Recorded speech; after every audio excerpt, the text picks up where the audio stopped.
Number 1, signs.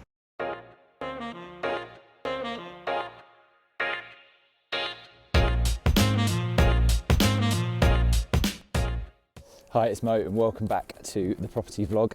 Something a little bit different this week. We're going to go back and speak to Tom Fenton, who's our development manager. After the last video with Tom on site at Trinity House, people seem to have enjoyed that video, and it's got 3 or 4 times as many views as the other ones we've put out with me in, so I'm not going to take it personally, but he knows what he's talking about, so that's good.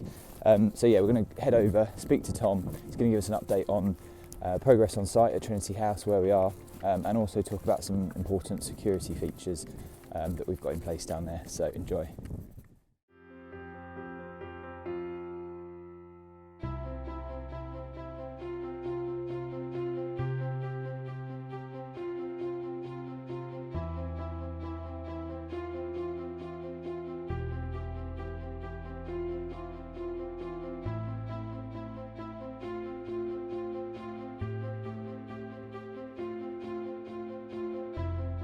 Hi, we're here at Trinity House again on this lovely sunny day.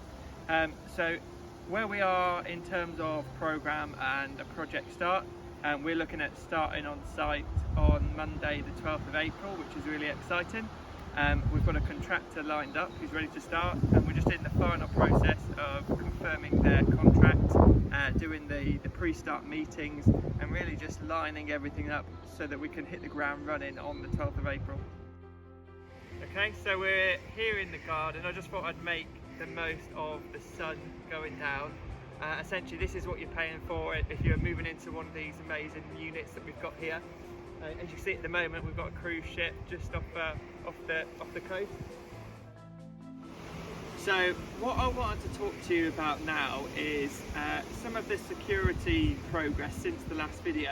So since the last time I was in a video, what we decided to do was to up our security, and one of the ways that we decided to do that is to get the police involved. So we have a really good relationship with the local police.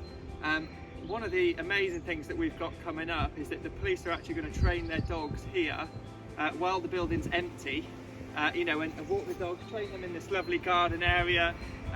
They might be using the inside of the building to train sniffer dogs and all sorts of interesting things like that. So yeah, it's great to have that sort of relationship with the local police, and hopefully we can continue to do that on future projects. Let's talk about security. One thing that's vital to do if you've got a project or an empty building for a period of time is to make sure it is as secure as possible. In the previous video I mentioned that we put these security sheets on the outside of the windows and also on the inside.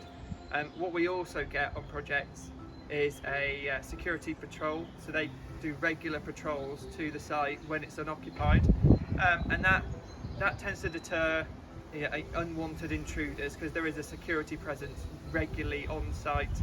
In addition to that, we have alarms and cameras, and as I said, we have a good relationship with the police, and the police will be here regularly also as well, training their dogs. One of the first things that we are going to do on site is some work to the annex.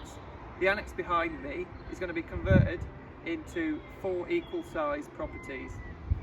We're doing a vertical extension on the back, and we're doing all sorts of roof works and internal structural works, and it's something that I'm very excited to get going with. One of the most interesting parts of a project like this for me is the age of the building. So for example, Trinity House is roughly 1850s.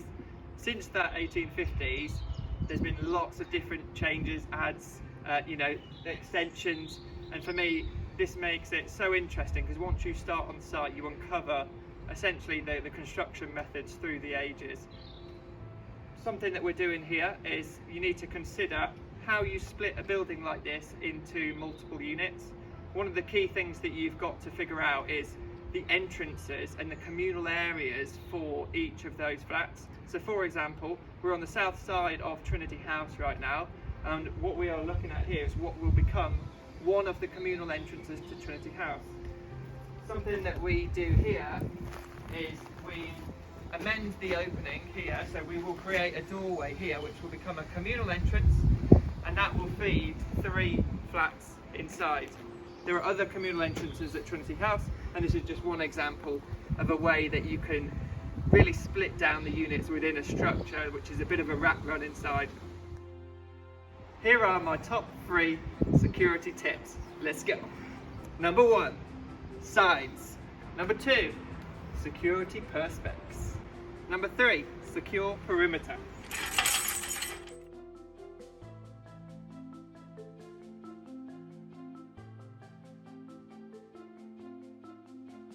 Okay, thank you for watching. Please remember to subscribe and we'll see you next week.